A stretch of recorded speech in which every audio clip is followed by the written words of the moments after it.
고용주스폰 비자 접수 건수가 작년에 비해서 78%가 늘었어요. 그러면 당연히 고용주스폰을 심사할 직원들이 더 늘어나야 되는데 그거를 원래는 학생 비자에서 땡겨가려고 했겠죠. 근데 지금 학생 비자도 갑자기 심사를 더 많이 내고 더 오래 해야 되는 문제가 생겼죠. 그러니까 거기다가 어떻게 돼요? 고용주스폰 비자도 지금 점점 늘어지고 있어요. 이민상권의 장관이 뭐라고 했냐면은 지금 현재 직원 숫자가 부족해서 비자 심사가 더 늦어질 거라는 겁니다. 지금 전에는 뭐 한 달에서 3개월에서 끝났는데 지금 그러면 3개월, 6개월 참 더 늘어질 수도 있지 않나 생각이 듭니다. 그 파트너 비자도 저는 좀 6개월 정도로 빨리 심사됐거든요. 파트너 비자도 지금 현재 10개월에서 11개월 이상은 더 늘어날 것 같아요. 좀 많이 늘어날 것 같습니다. 네. 네, 그런 상황입니다. 그래서 여러분들이 그 법안이 통과됐으면 학생 비자가 빨리 나왔을 텐데 법안이 통과되지 않음으로써 여러분들이 그 해에 그 텀에 등록이 불가능할 수도 있습니다. 왜냐하면 여러분들이 호주 밖에서 신청하는 경우 그렇습니다. 특히 대학교는 우선이기 때문에 대학교는 잘 들어갈 수 있겠죠. 근데 만약 직업학교를 하시는 분들은 심사가 늦어져서 뭐 한 학기가 딜레이 되는 경우도 생길 가능성이 많아 보입니다. 또한 이민성은 거절도 상당히 계속 많이 할 것 같아요.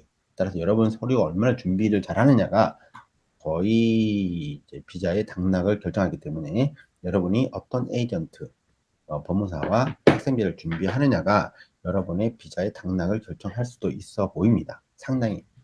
예. 네. 두 번째, 그리고 그 다음에 그래서 이제 그 학생비자법의 불통과가 주는 이제 장점하고 단점은 뭐냐면 이 불통과가 주는 장점은 뭐냐면 호주 안에서 비자를 연장하려고 했는데 COE를 못 받아요. 왜냐면 여러분들이 너무 비자 히스토리가 길어버리면은 대부분의 학교에서 다 거절해요. 그러니까 여러분이 학생 비자를 넣고 싶어도 못 넣어요. 그래서 대부분의 학교에서 어떻게 하냐면 올해 12월까지 COE를 발행을 해가지고 여러분에게 학생 비자에 넘어갈 수 있는 기회를 주거든요. 그런데 그게 내년에도 가능하게 됐다는 거예요. 따라서 이민성은 원래 전략은 여러분들이 아예 그냥 그런 사람들은 학생비자를 못 넣게 만드는 거였는데 그게 아니라 이제는 그 3등급 학교들 중에 비자 학교들도 COE를 발행할 수 있기 때문에 그 사람들은 지금 현재 자기들이 사느냐 못 사느냐 이렇게 문제이기 때문에 이제는 이민성 눈치 안 봅니다. 그냥 COE를 계속 발행하게 됩니다. 그러니까 여러분들이 비자 학교를 신청할 수가 있게 됩니다. 근데 여러분 비자 나오질 않아요. 그러나 심사가 상당히 늦어지고 내가 만약에 다른 비자로 갈아탈 수 있는 시간이 부족하다. 그럴 때 사용을 할 수 있어요.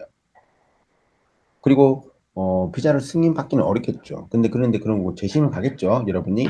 근데 이게 지금 현재 이민성의 딜레마예요. 많은 분들이 학생비자 신청하고 그분들을 다 거절시켜 버리면 이민성이 누구한테 욕먹냐? 재심 기간에서 또 욕먹어요. 재심 기간이 안 그래도 사람을 많이 뽑아서 여기도 심사를 빠르게 하려고 했지만 예상보다도 학생비자 거절 숫자가 계속적으로 늘어나면 내년까지 늘어나잖아요. 재심에서 내가 봤을 때는 또 이게 예상보다 좀 더 심사 기간이 계속 딜레이돼서 자기들이 목표했던 1년 안에 재심을 대부분 다 완료시킨다는 것을 만족하지 못할 것 같아요. 그래서 여러분들이 지금 현재 학생비자 감축 법안이 불통과로서 이해관계가 많이 바뀌긴 하겠지만 긍정적으로 여러분에게 말씀드리면 뭐 비자 학교들이 COE 발행이 가능해진다. 따라서 학생 비자 접수는 가능하다. 호주 안에서. 호주 밖에서는 당연히 거절되겠죠. 대신 못 가니까. 근데 호주 안에서 여러분들이 뭐 다른 비자 옵션이 없다면 한번 고려해 볼 만하다. 그런 겁니다. 꼭 대학을 안 가도. 그리고 당연히 대학은 많이 주겠죠. 그러니까 여러분들이 뭐 조금 공부를 제대로 안 하는 학교와 공부를 좀 하는 학교의 변별력은 많이 없어진다는 거예요. 내년도에. 이민성은 그걸 갖고 판단하는 게 아니라 여러분 비자 서류를 갖고 판단을 하기 때문에 조금 여기서 내년도에 아무리 좋은 학교 선택한다 할지라도 결정은 전혀 다르게 나올 수 있다. 아시겠습니까? 이거 좀 주의하셔야 돼요. 그 다음에 또 뭐냐면은 TSS 비자 경력 완화가 원래는 2024년 11월 23일 날이 되는 걸로 언론에 다 나왔었는데 또 불구하고 하질 못했어요. 그 이유는 뭐냐면 지금 현재 SID를 시작하려고 해도 거기에 또 인원을 더 투입을 해야 되고 여러 가지 문제가 많아요. 그런데 거기에다가 지금 현재 그 이민상이 강력하게 추진된 교육부에서 추진했던 그 법안이 부결이 됐잖아요. 그리고 지금 현재 또 하나 더 계류된 게 있는데 뭐가 있냐면은 여러분들이 뭐 디텐션 센터, 불법 체류자로 있거나 뭐 이렇게 하잖아요. 그런 사람들 강제로 추방할 수 있는 법안을 지금 이제 통과를 기다리고 있는데 그 통과되면 이제 추방할 수 있겠죠. 근데 그 법안도 통과될지 안 될지 모르겠는데 이민상에서 지금 고려하는 게 여러 가지 많이 있습니다. 자, 그런데 먼저는 지금 현재 직업군의 변화가 있는데 직업군이 원래는 이제 뭐 그 TSS에서 SID로 가게 된다면은 첫 번째 기존에 있는 그 직업군 리스트가 변경하기 어려워요. 그게 안 잡고 코드가 어디냐면은 오스트레일리안 빌리니엄 스태티스틱스 호주 통계청에 들어가 있는데 그거로 안 하고 비자는 OSCA라는 시스템을 다시 도입을 한다는 거예요. 그게 왜 그러냐면은 지금 직업군 자체가 이민에 반영을 하기 어렵다라고 판단을 한 거예요. 그래서 이민을 위한 또 다른 직업군 코드를 병행했는데 그게 OSCA죠. 근데 그게 12월 6일 날 시작됩니다. 이건 거의 결정된 거예요. 따라서 SID 비자가 원래는 이제 2024년 11월 23일 날 시작될 예정이었어요. 대부분 그렇게 믿고 있었는데 그게 안 됐죠. 그리고 그때 코어 스킬 리스트도 발표가 안 됐거든요. 근데 제 생각에는 12월 6일 날 OSAC가 도입되면서 같이 발표가 될 가능성도 상당히 농후합니다. 왜 그러냐면은 그 이민성 장관께서 얘기했던 거는 그 SID 비자 시작일이 언제냐라고 얘기할 때 저가 특정을 하지 않았지만 2024년이 끝나기 전에 시작된다기 때문에 결론적으로 그러면 우리가 맥시멈으로 봤을 때는 12월 26일부터 12월 31일이겠죠. 근데 12월 31일 발표 안 하겠죠. 아무도. 그 12월 25일 날 또 안 합니다. 크리스마스. 박싱데이 안 합니다. 24일 또 안 하겠죠. 그럼 그 전주가 될 가능성이 높겠죠. 늦어진다 해도. 그러면 12월 6일부터 12월 중순 사이에 발표될 가능성이 많습니다. 그래서 여러분들이 요거에 대해서 조금 대응을 조금 할 필요는 있어요. 할 필요는 있습니다. 자, 그 다음에 기술 이민에서 실수, 기술 이민의 실수에 대해서 조금 얘기를 해드리겠는데 첫 번째는 기술 이민은 여러분들이 이제 한국에서 그냥 학력에서 경력 이런 게 인정 안 된다는 조금 착각을 많이 빠져 있어요. 그래서 다시 공부를 하시는 분도 많고 그리고 기술 인사가 필요한 비자인지 필요 없는 비자인지를 또 잘 모르고 있어요. 그 다음에 또 뭐냐면 직업군이 한국에서 부르는 이름과 호주에서 여기서 부르는 이름이 이민성에서 부르는 이름하고 다를 수도 있습니다. 직업군 분류에 따라서. 그래서 직업군 이름이 중요한 게 아니라 그 사람이 하는 일이 중요하거든요. 근데 거기에 따라서 사실은 우리가 직업군도 똑같은 직업군도 어떻게 선택하느냐에 따라서 그게 비자가 될 수도 있고 안 될 수도 있습니다. 근데 그 부분을 여러분들이 잘 몰라요. 그게 좀 중요한 내용인데 그래서 팩 그룹만은 안 되거든요. 근데 애니멀 어텐던트는 또 돼요. 그리고 마케팅 매니저는 그 제한 조건이 걸리는데 마케팅 스페셜리스트는 제한 조건이 없어요. 근데 보다 보면은 똑같은 직업군인데 이건 되고 저는 안 되고 이해가 안 됐죠. 네, 그런 거 많습니다. 그래서 여러분들이 이 직업군 선택을 자기가 막 해가지고 쭉 갔는데 나중에 문제가 생기는 경우가 많아요. 진짜로 많습니다. 그리고 언어 능력의 과소평가도 있지만 자기가 하는 비자에 필요한 영어 점수를 잘 오해하시는 분들도 많아요. 특히 그 고용 스폰 비자 같은 경우는 숏텀 직업군은 IELTS 오버롤 5거든요. 미니멈 4.5인데 상당히 낮은 점수예요. 근데 그것이 엄청 높은 점수로 착각하시는 분들 계시고 두 번째 뭐냐면 여러분들이 졸업생 비자를 많이 가려고 하잖아요. 지금 IELTS 6.5까지 가야 되는데 그게 어려워요. 상대적으로 한 번에 나오기가. 왜 여러분이 졸업할 영어 점수를 미리 준비하는 게 아니라 졸업하고 나서 준비하죠. 그럼 졸업하고 나서 비자가 뭐 2달밖에 없어요. 근데 시험을 계속 칠 수 없잖아요. 그럼 그때 한 번, 두 번에서 나와야 되는데 나올 수 있느냐? 아닐 가능성도 있어요. 그런데 그때 자기가 그 졸업생 비자를 안 가고 영어 점수가 조금 낮게 나와서도 자기가 고용 스폰 비자를 갈 수 있거든 바로. 근데 그걸 모르고 있는 경우도 많아요. 그리고 열심히 또 영어 공부를 열심히 합니다. 근데 안 되니까 또 관광비자 신청하고 또는 나갔다 다시 들어오고 막 그런 경우도 있어요. 그게 꼭 좋은 건 아닙니다. 여러분들에게 제가 말씀드리고 싶은 거는 졸업생 비자를 꼭 하지 않으셔도 고용 스폰을 갈 수 있으면 미리 가시라는 게 좀 추천드린 거예요. 경력 부분에서도 조금 얘기가 많이 필요한데 점수제 비자 같은 경우는 경력이 5조건요. 파트타임 이상이면 다 인정됩니다. 그리고 파트타임 52주죠. 그 1년 인정돼요. 그리고 지금 현재 그 사파리 비자가 원래는 이제 TSS 비자가 풀타임 2년을 얘기했지만 실제로 요번에 이제 그 부분이 혼란이 많아서 이민상에서 9월 6일 날 뭐라고 했냐면은 그 부분을 삭제시켰어요. 풀타임이라는 단어를. 캐주얼도 안 된다는 단어를 다 없앴어요. 그러니까 캐주얼이든 파트타임이라도 대부분 다 인정을 해준다는 거예요. 따라서 내 직업 구분에 따라서 학위 조건과 경력 조건이 다른데 지금 이 부분도 이제 뭐니까 2년에서 1년을 바꾸려고 하고 학위 요구 조건이 있는데 요거 조금 주의할 게 뭐냐면 학위를 학위라고 보지 마시고 해석을 할 때는 스킬로 해석하셔야 됩니다. 그러니까 비자는 스킬과 경력 두 가지가 있어요. 그러니까 스킬이라는 것 자체는 내가 학위로 대체할 수도 있거나 또는 경력으로도 대체 가능해요. 그리고 그 비자의 경력 요구 조건을 따로 보셔야 돼요. 그럼 만약에 그 우리가 셰프를 보시겠습니다. 셰프에 내가 학위가 없어. 그럼 스킬이 없는 거잖아요. 근데 그 학위를 경력 3년으로 그 학위를 대체한다면 그 사람이 3년의 경력이 있으면 그 사람이 스킬이 있다고 판단이 됩니다. 그 옛날에는 어떻게 했냐면 이민성에서 그러면 이 사람이 학위가 없으면 3년의 경력을 카운팅해서 이거 빼버려요. 그리고 나머지 2년이 있어야지 사파리 비자의 조건이 된다고 했는데 이 부분이 법원에서 엎었어요. 그렇기 때문에 어떻게 되냐면 그 학위로 적용됐던 경력도 다시 경력으로 인정할 수 있다고 바뀌었기 때문에 이민생은 이걸 바꿨거든요. 그러니까 여러분이 3년의 경력이 있고 학위가 없다 할지라도 그게 스킬 레벨로 인정이 받고 그리고 그 3년 자체가 또 경력 레벨 2년을 만족하니까 3년이 있으면 그냥 바로 사파리 비자를 넘어갈 수도 있죠. 그리고 그 점수제비자 같은 경우는 그 기술심사 같은 경우 여러분들이 내가 그 관련 학위가 없는 경우가 많아요.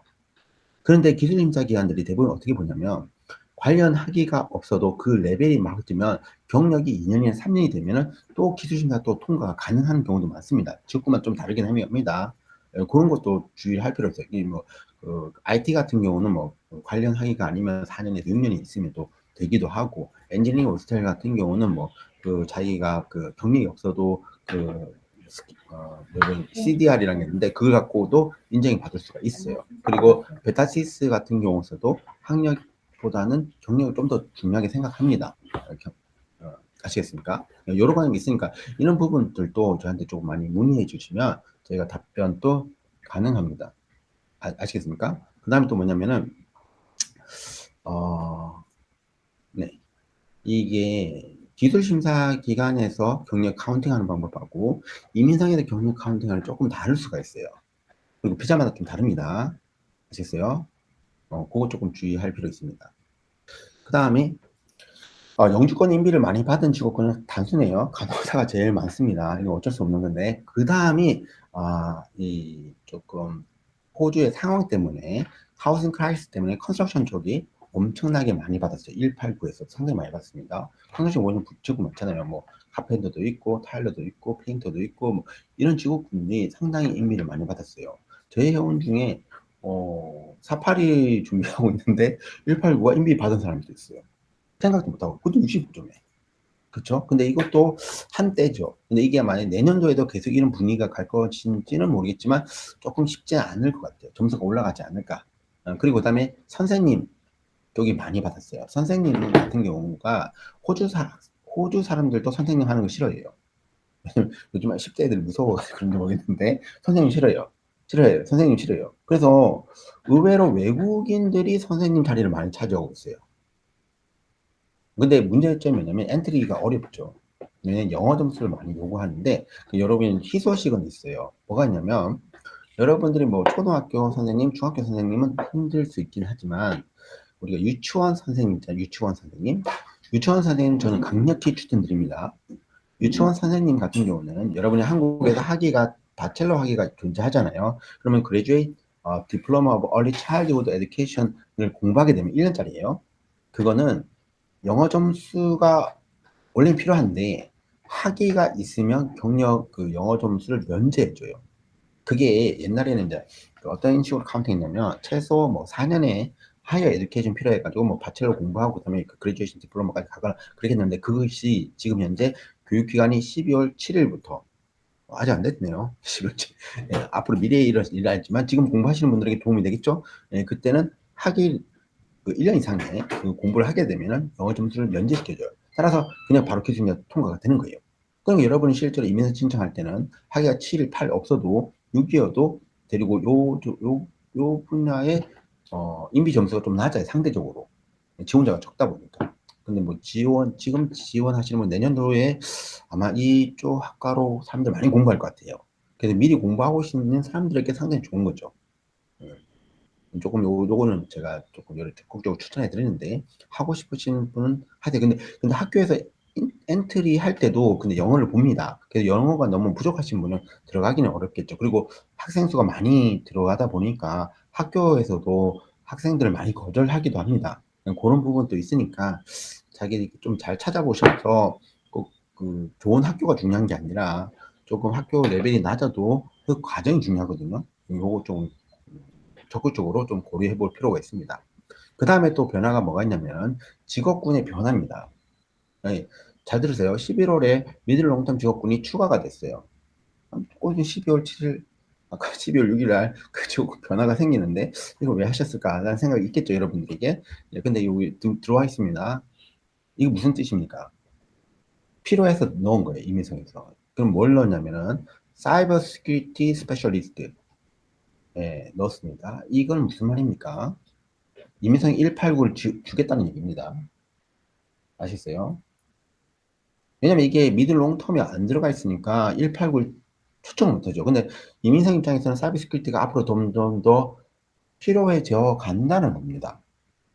그래서 이 같은 경우는 에듀케이션이 뭐 바첼러나 뭐 사이버 시큐리티나 IT나 뭐 릴레이티브 필드였으면 사이버 시큐리티 스페셜리스트로 기술을 하면 되죠. 저도 이것 쪽을 많이 밀고 있긴 한데 저희 회원들 중에 IT 쪽으로 공부하신 분은 대부분 사이버 시큐리티 쪽으로 기술을 받으라고 합니다.